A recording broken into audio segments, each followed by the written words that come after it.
Hello dear student, स्वागत है आपका अपना digital platform chemistry point Purnia में।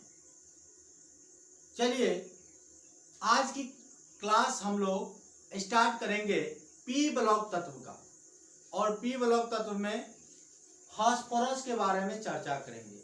यानी वर्ग 15 में हम लोग nitrogen, phosphorus, arsenic, antimony, bismuth ये सारा एलिमेंट है, जिसमें हम लोगों ने नाइट्रोजन पढ़ा, नाइट्रोजन के यौगिक पढ़ा, डाई नाइट्रोजन पढ़ा, अमोनिया पढ़ा, नाइट्रोजन का ऑक्साइड पढ़ा, नाइट्रिक एसिड पढ़ा।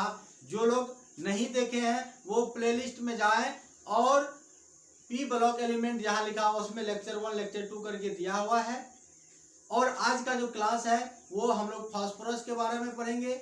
अभी तक जो हमारे चैनल को सब्सक्राइब नहीं किया है, नोटिफिकेशन ऑन नहीं किया है, आप उसको कर लेंगे। चलिए शुरुआत करते हैं। आपको पता है फास्फोरस का जैसे नाम आएगा तो फास्फोरस का संकेत क्या होता है मेरे बंधु? पी। फास्फोरस का संकेत क्या होता है मेरे शेरों? पी। परमाणु संख्या 15, ये तो सब जानता है। परमाणु द्रव्यमान 31 ग्राम। अब फास्फोरस का संकेत हम लोगों ने लिखा P31, ऊपर में द्रव्यमान लिखते हैं, नीचे में परमाणु संख्या लिखते हैं। अब देखो भैया यहाँ न्यूट्रॉन निकालेंगे तो ऊपर में से नीचे घटा देंगे, 31 में से 15 घटा दिए, क्या बचा? 16। ठीक है। अब देखो यहाँ इलेक्ट्रॉनिक विन्यास हम लोग क्या करेंगे, फास्फोरस का 15 होता है। अब देखो 1s 2s 2p 3s 3p लिखा। s में अधिकतम 2 इलेक्ट्रॉन, s में 2 इलेक्ट्रॉन, p में 6 इलेक्ट्रॉन, s में 2, और यहाँ देखो यहाँ तक में कितना भर गया? 12 इलेक्ट्रॉन। हमको भरना है 15 इलेक्ट्रॉन, तो 3 इलेक्ट्रॉन भर दिए तो 15 हो गया। ये पहली कक्षा है तो K सेल, दूसरी कक्षा है तो L सेल, और तीसरी कक्षा है तो M सेल। तो बताओ मेरे शेरों, K सेल में कितना इलेक्ट्रॉन है? 2।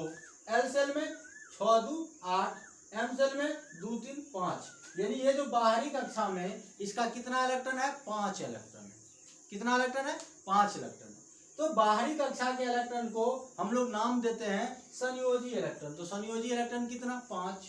संयोजकता कितना होगा? 3। यहां तक में किसी शेरों को दिक्कत है? श्रेणियों को भी दिक्कत है? नहीं है ना? चलिए अब आइए, जैसे हम लोग पढ़े थे कार्बन के अपरूप होता है, पता है ना?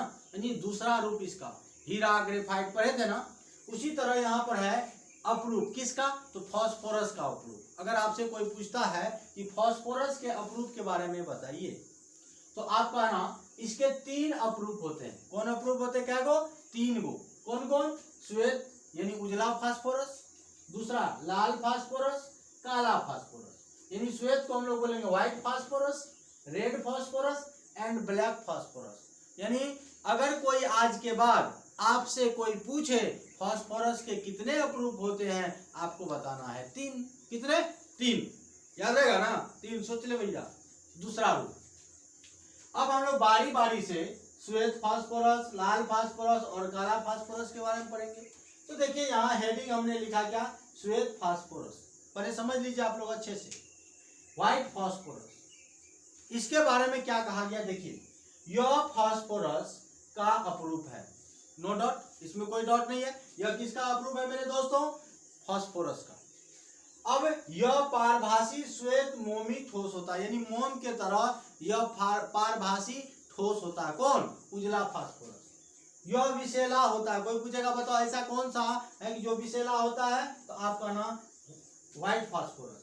यह जल में अविलय होते हैं, यानी नहीं घुलता है, जल में नहीं घुलेगा। लेकिन कार्बन डाइसल्फाइड, कार्बन डाइसल्फाइड का फॉर्मूला होता है CH2। कार्बन डाइसल्फाइड में विलय होता है, यानी उसमें घुल जाता है।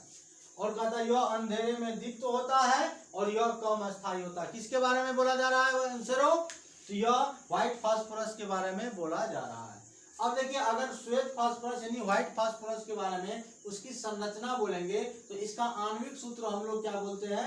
P4 बोलते हैं। क्या बोलते हैं? P4। यानी 4 गो फास्फोरस होता है, और चारों में देखिए इस तरह से बॉन्ड बनाया, 1 यहाँ 2 3 4 दे दिया। इस तरह से हम लोग फास्फोरस का स्ट्रक्चर बना लेंगे। और ये जो बॉन्ड एंगल होगा, बंधन कोण जो होगा, कितने का होगा मेरे बंधु? तो 60 डिग्री का होगा। अब यहाँ क्या कहता है?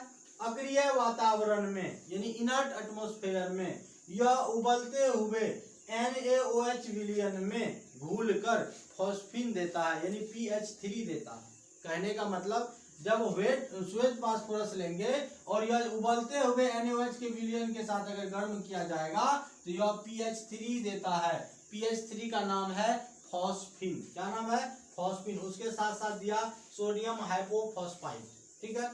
उसके बाद यह VBI रिएक्शन है। VBI क्या है?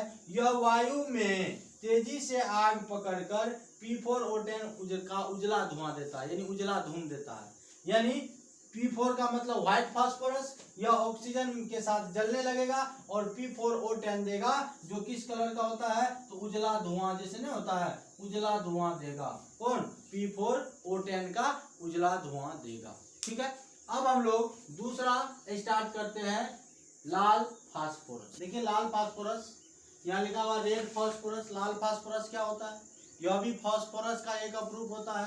कहता है जब श्वेत फास्फोरस को अक्रिय वातावरण में 573 केल्विन ताप पर कई दिनों तक गर्म किया जाता है तो लाल फास्फोरस का निर्माण होता है।